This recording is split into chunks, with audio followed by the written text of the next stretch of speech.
વિદ્યાર્થી મિત્રો, આજે આપણે ધોરણ 9માં જે આપણું ગણિત વિષયનું વાર્ષિક પરીક્ષા 2026 માટેનું અસાઇનમેન્ટ છે, એમાં વિભાગ એમાં જે આપણો પ્રશ્ન નંબર 2 છે એ નીચે આપેલા વિધાનો સાચા બને તેમ કૌંસમાં આપેલા યોગ્ય વિકલ્પોમાંથી યોગ્ય વિકલ્પ પસંદ કરીને લખવાનું છે. ક્લિયર? તો આપણે એમાં પહેલું ચેપ્ટરના જે દાખલા છે એ આપણે જોઈએ મિત્રો. તો અહીંયા પહેલો દાખલો છે એમાં કે 1/17ની દશાંશ અભિવ્યક્તિ પુનરાવર્તિત અંકોની સંખ્યા વધુમાં વધુ ખાલી જગ્યા હોય તો મિત્રો કેટલી આવે? 16 આવે. તો અહીંયા આપણે એ દાખલો જ હતો મિત્રો, બરોબર, સ્વાધ્યાયમાં. તો 1/17ની દશાંશ અભિવ્યક્તિ કેટલી હોય? અભિવ્યક્તિમાં પુનરાવર્તિત અંકોની સંખ્યા વધુમાં વધુ 16, એટલે કે 17 ઓછા 1 એટલે કેટલું થાય? 16 હોય શકે. બરોબર, આપણને આ રીતે દાખલો ગણતા હતા ડાયરેક્ટ. પછી એનું સાબિતી પણ આપેલી આપણે ભાગાકાર કરીને, જે સૌથી મોટો ભાગાકાર હતો. ત્યારબાદ માઇનસ વર્ગમૂળમાં 16 એ ખાલી જગ્યા સંખ્યા છે. તો વર્ગમૂળમાં 16 માઇનસ દેખો વર્ગમૂળની 12 છે, બરોબર. એટલે વર્ગમૂળમાં 16 એટલે શું કહેવાય? એને 4 કહેવાય. અને -4 એ કેવી સંખ્યા છે આપણી માટે? પૂર્ણાંક સંખ્યા છે. કેવી છે? પૂર્ણાંક. બરોબર. અહીંયા માઇનસ જો કદાચ વર્ગમૂળની આ રીતે હોત -16 તો એ 4 થઈ જાત, પણ આપણને માઇનસ ક્યાં આપ્યું છે? વર્ગમૂળની 12 આપ્યું છે, એટલે -4 જવાબ થશે. જો a બરાબર 2 હોય અને b બરાબર 3 હોય તો a ની b ઘાત ખાલી જગ્યા b ની a ઘાત, a ની b ઘાત અને b ની a ઘાત, એટલે કે a બરાબર 2, b બરાબર 3 અને b બરાબર 3 અને a બરાબર 2. 2 નો ઘન 8, 3 નો વર્ગ 9, અને 8 અને 9 માટે શું લખી શકીએ? તો કે 8 <9. તો અહીંયા કઈ નિશાની આવશે? લેસધેનની નિશાની આવશે. ચોથો દાખલો 47/50નું દશાંશ સ્વરૂપ ખાલી જગ્યા પ્રકારનું છે. તો મિત્રો 47 ગુણ્યા 2 કરો અને 50 ગુણ્યા 2 કરો એટલે કેટલા થશે? 47 ના ડબલ 94 અને 50 ના ડબલ 100, એટલે કે 0.94 મળે. તો કેવું આવે? શાંત મળે. તો શાંત થશે. ત્યારબાદ વર્ગમૂળમાં 1.25/144, બરોબર. તો એના માટે જવાબ શું છે? તો કે પહેલા પૂર્ણાંક આ જે એને જોઈએ તો 144 ગુણ્યા 1, 144 ને 144માં 25 એડ કરો એટલે કેટલા થાય? 169 ભાગ્યા 144.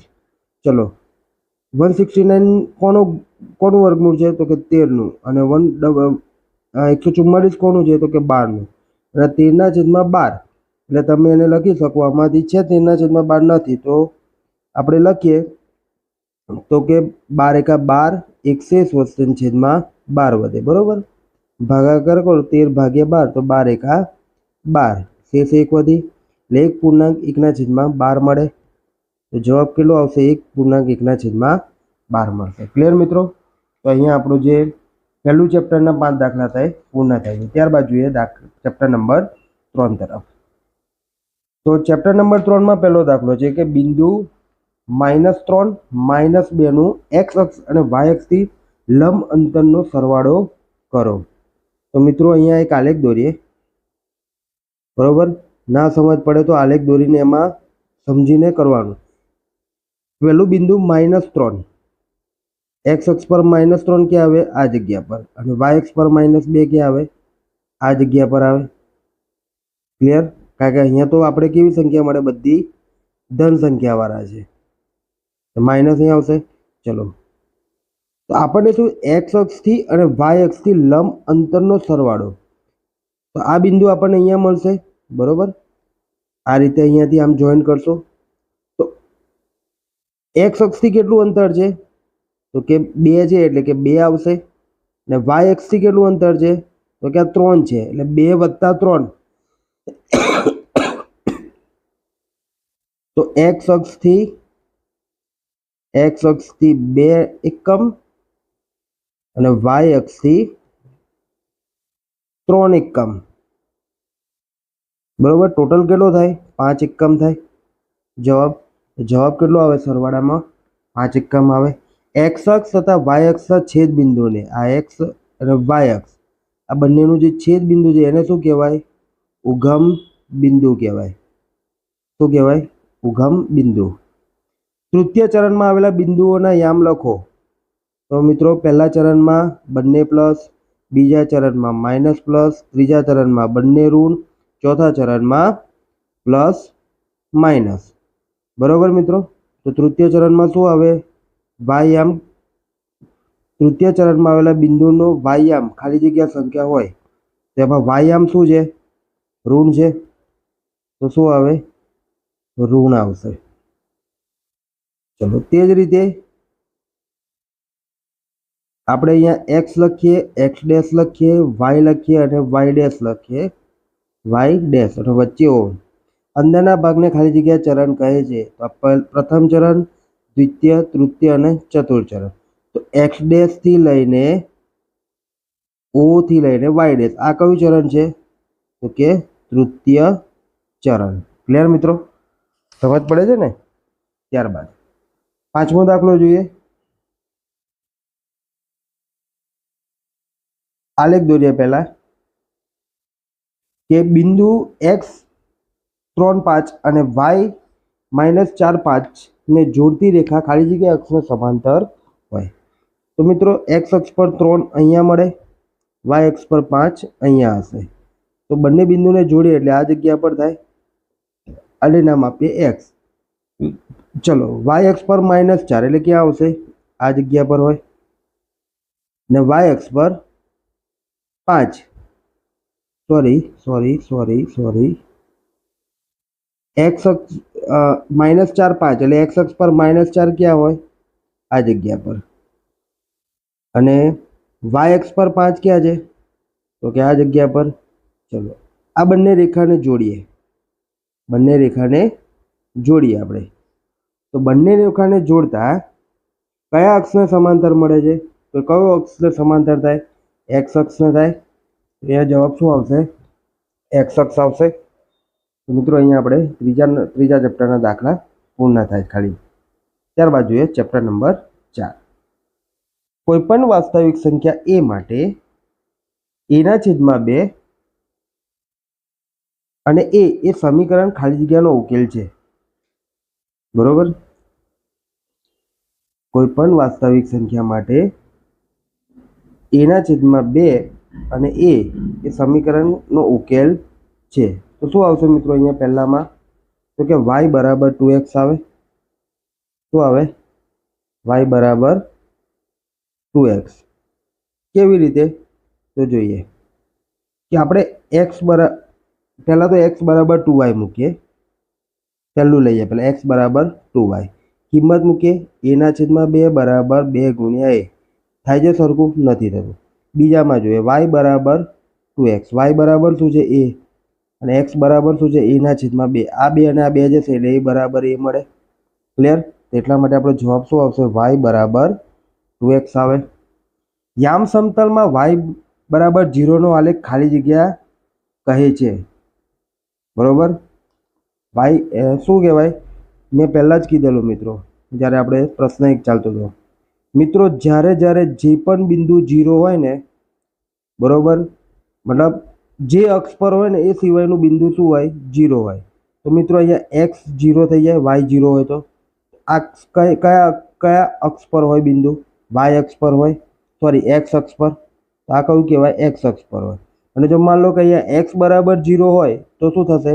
y અક્ષ જવાબ આવશે. ક્લિયર? દ્વિચલ સુરેખ સમીકરણ 2x + 2y = 6 માટે a+b ખાલી જગ્યા છે. તો મિત્રો a+b શું છે આપણા માટે અહીંયા? તો દ્વિચલ સુરેખ સમીકરણ કેટલું થશે? a+b બરાબર. તો મિત્રો અહીંયા જોઈએ a+b ક્યારે થાય? તો કે a+b બરાબર 3 હોય તો થશે. કિંમત મૂકી જોઈએ. x બરાબર 0 લેતા. બરોબર. માટે 0 વત્તા 2y બરાબર 6, માટે y બરાબર 6/2, બરોબર. x બરાબર 0 લઈ લીધું એટલે અહીંયા 0 મૂકી દીધા. 2y બરાબર 6 રહે, 2 ને બરાબરની સામે લઈ જઈએ, ભાગાકારમાં જશે, 2 તરી 6 એટલે y બરાબર કેટલા આવે? 3 આવે. અહીંયા આમ શું આવ્યું? 0 3 આવ્યું, અને 0 વત્તા 3 કરો એ જવાબ શું આવે? 3 જ આવે. જવાબ કેટલો આવે? 6 આવે. મતલબ તમારે એક સંખ્યા ધારીને ગણતરી કરી લેવાની છે. ત્યારબાદ સમીકરણ 3x વત્તા 4y ઓછા 24 બરાબર 0 માટે a, b અને c ની કિંમત અનુક્રમે ખાલી જગ્યા છે. તો મિત્રો આપણું પ્રમાણિત સ્વરૂપ શું છે કે પ્રમાણિત સ્વરૂપ બરોબર ax વત્તા by વત્તા c બરાબર 0. અહીંયા આપણું સૂત્ર શું છે? ax વત્તા 4y માઇનસ 24 બરાબર 0. ક્લિયર? તો a બરાબર શું કહેવાય? તો કે a બરાબર 3, b બરાબર શું છે કે b બરાબર 4 અને c બરાબર શું છે? -24. તો આપણો જવાબ શું આવશે? 3, 4 અને -24. એટલે આ જે પદ છે એ થશે. ક્લિયર મિત્રો? ત્યારબાદ જો સુરેખ સમીકરણના ઉકેલ -2 0 0 0 અને 2 -2 હોય તો તેનું સ્વરૂપ ખાલી જગ્યા હોય. તો મિત્રો આપણે બધાની કિંમત મૂકી દેવાની. પહેલું શરૂઆત કરીએ y - x બરાબર 0. તો -2 - 0 બરાબર 0 થાય? ના થાય. બંનેમાં 0 0 મૂકીએ તો થશે. પાછું આગળનું પદ લઈએ, 2 -2 બરાબર 0, તો 2 વત્તા 2 બરાબર 4 થશે. એટલે આ પણ નહીં આવે, એટલે પહેલું તો ના આવે. x વત્તા y લખીને કરી જોઈએ તો જોઈએ. પહેલી કિંમત આ મૂકીએ, -2 પ્લસ 0 બરાબર 0, બરોબર. તો સોરી, અહીંયા 2 છે તો 2 થશે એટલે 0 બરાબર 0. ત્યારબાદ 0 બંનેમાં મૂકીએ તો 0 જ થાય. પ્લસ બીજું મૂકીએ, 2 વત્તા -2 બરાબર 0, એટલે 2 - 2 બરાબર 0, એટલે કેટલું આવશે? 0 બરાબર 0. એટલે બીજું આવશે x વત્તા y બરાબર 0. બિંદુઓ સુરેખ સમીકરણમાં મૂકી દેવાના અને બરાબરની બંને બાજુ સરખું મળે તો ઉકેલ છે, નહીં તો નથી. ક્લિયર? ત્યારબાદ જોઈએ ચેપ્ટર નંબર 6. એક છેદિકા બે સમાંતર રેખાઓને છેદે તો છેદિકાની એક જ તરફના અંતઃકોણોની પ્રત્યેક જોડ કેવી હોય? તો કેટલો ખૂણો થાય અંતઃકોણોની જોડનો? 180. એટલે કે શું કહેવાય? પૂરક કહેવાય. રૈખિક જોડના બે ખૂણા પૈકી એક ખૂણાનું માપ x હોય તો બીજા ખૂણાનું માપ, માન લો કે રૈખિક જોડના બે ખૂણા છે x વત્તા y બરાબર 180 હોય, તો y બરાબર બીજો ખૂણો શોધો તો x ને બરાબરની સામે લઈ જાય તો 180 માઇનસ x થાય. તો જવાબ શું આવશે? 180 માઇનસ x આવશે. જો ખૂણો a અને ખૂણો b સરખા હોય, જો a અને b પૂરક કોણ હોય તો શું થશે? પૂરક કોણ હોય એટલે સરવાળો કેટલો થાય? 180. બંને ખૂણા સરખા છે તો ભાગ્યા 2 કરે તો બંનેના ભાગમાં કેટલા આવશે? 90 આવે. બરોબર? કારણ કે ખૂણો a વત્તા ખૂણો b બરાબર 180°. માટે a અને b સરખા છે એટલે ખૂણો a વત્તા ખૂણો a બરાબર 180°. તો ખૂણો a બરાબર 180, માટે ખૂણો a બરાબર 180 ભાગ્યા 2 એટલે ખૂણો a કેટલાનો મળે? 90°નો મળે. ત્યારબાદ 114ના માપના ખૂણાના પૂરક કોણના કોટિકોણનું માપ કેટલું થાય? તો પહેલો તો પૂરક કોણ 114નો કેટલો થાય? 114 એટલે 180 માઇનસ 114 એટલે કેટલો આવે? 66° મળે. અને એ 66નો કોટિકોણ કીધું છે તો 90માંથી 66ને બાદ કરો એટલે કેટલો મળે મિત્રો? 24° મળે. જવાબ કેટલો આવે? 24° મળે. જો બે ખૂણાઓનો સરવાળો 90° થાય તો તે ખૂણા એકબીજાના શું કહેવાય? કોટિકોણ કહેવાય. ક્લિયર મિત્રો? ચલો, તો આપણું અહીંયા ચેપ્ટર નંબર 6 પૂર્ણ થાય છે. હવે પછી જોઈએ ચેપ્ટર નંબર 10ના દાખલા. અહીંયા કીધું છે ત્રિકોણ એબીસી માટે એની 3 બાજુના માપ આપ્યા છે કે a બરાબર 40, b બરાબર 24, c બરાબર 32 મીટર છે. તો એબીસી માટે ત્રિકોણ S ખાલી જગ્યા મીટર થાય. તો એસ શોધવા માટેનું સૂત્ર શું છે કે એસ બરાબર એ વત્તા બી વત્તા સી ભાગ્યા 2, એટલે કે 40 વત્તા 24 વત્તા 32 ભાગ્યા 2, અને 40 વત્તા 24 વત્તા 32 કરો તો કેટલો જવાબ આવે 96 ભાગ્યા 2, અને 96 ના અડધા કરીએ એટલે કેટલો જવાબ આવે 48 મીટર જવાબ મળે. તો આપણો જવાબ કેટલો થશે 48 થાય. ચલો ત્યારબાદ બીજો દાખલો જોઈએ કે ત્રિકોણ PQR માં ખૂણો Q કેવો છે? કાટખૂણો છે. બરોબર, આ ખૂણો Q કાટખૂણો છે, તો અહીંયા નામ આવે PQR. હવે કીધું છે કે PQ બરાબર 3 સેન્ટીમીટર અને QR કેટલું છે 4 સેન્ટીમીટર હોય, તો એરિયા ઓફ PQR શોધો. તો લખીએ એરિયા ઓફ PQR, એટલે કે PQR નું ક્ષેત્રફળ શું થશે 1/2 પાયો ગુણ્યા વેધ. બરોબર, અહીંયા 1/2 પાયો કોણ છે તો કે QR, અને વેધ કોણ છે તો કે PQ. બરોબર મિત્રો, સમજ પડે ને? આ પાયો કહેવાય, આના એનો વેધ કહેવાય. માટે 1/2 ગુણ્યા 4 ગુણ્યા 3. ચલો 2 દુ 4, એટલે વધ્યા કેટલા 3 દુ 6 વધે, તો અહીંયા જવાબ કેટલો આવે આપણી જોડે 6 સેન્ટીમીટર જવાબ આવે મિત્રો. ત્યારબાદ ત્રિકોણ PQR માં PQ બરાબર 13, QR બરાબર 14, PR બરાબર 15 અને એરિયા ઓફ PQR 84 સેન્ટીમીટર હોય તો ત્રિકોણના સૌથી નાના વેધનું માપ ખાલી જગ્યા સેન્ટીમીટર થાય. તો મિત્રો હવે ધ્યાન રાખવાનું, સૌથી નાનો વેધ એટલે કે સૌથી મોટી બાજુ પાયો હોય ને, એ સૌથી મોટી બાજુ પાયો હોય તો વેધ સૌથી નાનો થાય. બરોબર, આ ત્રિકોણ છે ને, માન લો કે આ ત્રિકોણ PQR નું તમને કહી દીધું છે કે ભાઈ આમાં આપણે વેધ શોધવો છે, સૌથી નાનો વેધ કયો છે, તો સૌથી મોટી બાજુ લઈ લેવાની. તો લખીએ કે એરિયા ઓફ PQR બરાબર 1/2 પાયો ગુણ્યા વેધ. હવે તમને આપી દીધું 84 બરાબર 1/2 ગુણ્યા સૌથી મોટી બાજુ લઈ લેવાની પાયામાં, એટલે વેધ શું મળે સૌથી નાનો. અને જો તમને એમ કહ્યું કે સૌથી મોટો વેધ કયો મળે, તો કે જે સૌથી નાની બાજુ હોય ને એ પાયામાં લેવાની. ઉલટું, સમજ્યા? સૌથી મોટો પાયો હોય તો વેધ કેવો મળે સૌથી નાનો, અને સૌથી નાનો પાયો હોય તો વેધ શું મળે સૌથી મોટો. આ યાદ રાખવાનું મિત્રો. તો હવે અહીંયા જોઈએ 84 ને બરાબરની સામે લઈ જઈએ, 84 ગુણ્યા 2 અને 15 ને આ બાજુ ભાગાકારમાં લઈએ બરાબર વેધ. ક્લિયર? ભાગાકાર કરશો તમે આ બેનો એટલે 11.2 જવાબ આવશે. બરોબર, ક્લિયર મિત્રો? ચલો ત્યારબાદ આગળ જોઈએ તો આપણો જવાબ કેટલો આવે 11.2 જવાબ આવશે. સમદ્વિબાજુ કાટકોણ ત્રિકોણનું ક્ષેત્રફળ 8 સેન્ટીમીટર છે, તો તેના કર્ણની લંબાઈ ખાલી જગ્યા સેન્ટીમીટર થાય. બરોબર, આ એક કાટકોણ ત્રિકોણ છે આપણી જોડે, એમાં કીધું છે કે ભાઈ આ બંને બાજુઓ સરખી છે.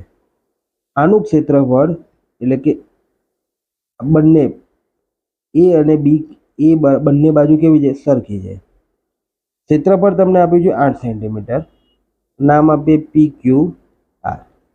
ચલો તો આપણે શું છે કે PQR નું ક્ષેત્રફળ એરિયા ઓફ PQR બરાબર 1/2 પાયો ગુણ્યા વેધ છે. હવે પાયો અને વેધ તો કેવા છે કે પાયો અને વેધ સરખા છે. ક્ષેત્રફળ કેટલું આપ્યું છે 8, 2 ને બરાબરની સામે લેજો તો 8 ગુણ્યા 2 બરાબર આ બેનો ગુણાકાર કરો એટલે શું થાય a સ્ક્વેર થઈ જાય. ચલો 8 દુ 16 બરાબર a સ્ક્વેર, માટે a સ્ક્વેર બરાબર 16 છે તો a બરાબર કેટલા થાય 4 થાય. ક્લિયર? કેટલો થાય 4 થાય. હવે તમને શું કીધું છે કે સૌથી મોટા કર્ણની બાજુ કેટલી, તો કાટકોણ ત્રિકોણ છે એટલે પાયથાગોરસનો પ્રમેય લગાડીએ. બરોબર, પાયથાગોરસ પ્રમેય મુજબ તો PR નો સ્ક્વેર બરાબર PQ સ્ક્વેર વત્તા QR સ્ક્વેર. એટલે કે 4નો વર્ગ વત્તા 4નો વર્ગ બરાબર PR સ્ક્વેર, મતલબ PR સ્ક્વેર બરાબર 16 વત્તા 16, એટલે કે PR સ્ક્વેર બરાબર 32, માટે PR બરાબર વર્ગમૂળમાં 32, અને વર્ગમૂળમાં 32 ને બીજું શું લખાય 16 ગુણ્યા 2 બરોબર. ચલો 16નું વર્ગમૂળ કેટલું થાય 4, પણ 2નું વર્ગમૂળ વર્ગમૂળમાં 2, એટલે કે PR બરાબર શું મળે 4 વર્ગમૂળમાં 2 મળે. તો આપણો જવાબ કેટલો થશે 4 વર્ગમૂળમાં 2. ત્રિકોણ ABC માટે જો A બરાબર 12, B બરાબર 18 અને S બરાબર 25 હોય તો C શોધો. તો કે અર્ધ પરિમિતિનું સૂત્ર A + B + C ભાગ્યા 2. S કેટલો આપ્યો છે 25, A કેટલો છે 12, B કેટલો છે 18, C શોધવાનો છે ભાગ્યા 2. 2 ને બરાબરની સામે લઈ જાય એટલે 25 ગુણ્યા 2, 12 વત્તા 18 એટલે કેટલો થશે 30 વત્તા C, એટલે કે 50 બરાબર 30 વત્તા C. 30 ને બરાબરની સામે લઈ જાય એટલે 50 - 30 બરાબર C, માટે C બરાબર 50 માંથી 30 જાય તો કેટલો વધે 20 વધે. તો આપણો જવાબ કેટલો આવશે મિત્રો અહીંયા 20 જવાબ આવશે. ક્લિયર. તો અહીંયા આપણે ચેપ્ટર નંબર 10ના જે વિકલ્પો હતા બરોબર, જે કૌંસમાં આપેલા વિકલ્પોમાંથી યોગ્ય વિકલ્પ પસંદ કરવાના તે પૂર્ણ થાય છે. અને હવે છેલ્લું પ્રશ્ન નંબર 2માં ચેપ્ટર જોઈએ, ચેપ્ટર નંબર 12. સમાન વર્ગ લંબાઈ ધરાવતા એક આવૃત્તિ વિતરણમાં બે ક્રમિક વર્ગોની મધ્ય કિંમત 25 અને 40 હોય તો તેની વર્ગ લંબાઈ કેટલી થાય એ પૂછ્યું છે બરોબર. તો મિત્રો પહેલા તો મધ્ય કિંમત એટલે કે એની મધ્ય કિંમત શોધાય કઈ રીતે, કે અધસીમા વત્તા ઉધ્વસીમા એને ભાગ્યા 2 કરો ને એટલે મધ્ય કિંમત મળે. ક્લિયર.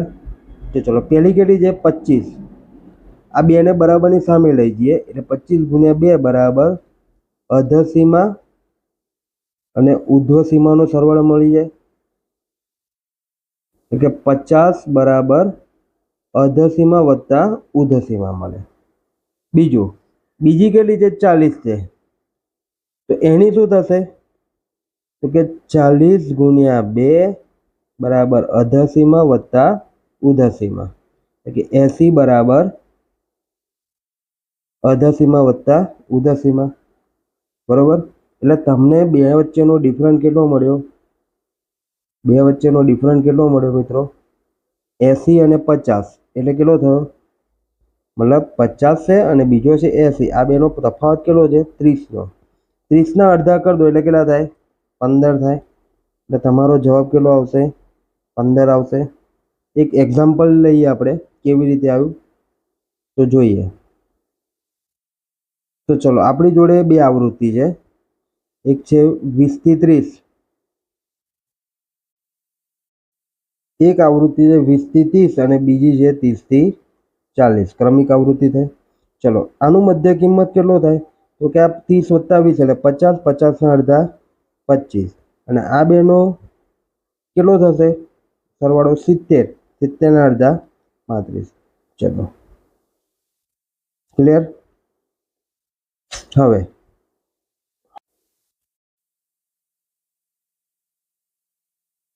મિત્રો અહીંયા જવાબ કેટલો છે આપણો 15.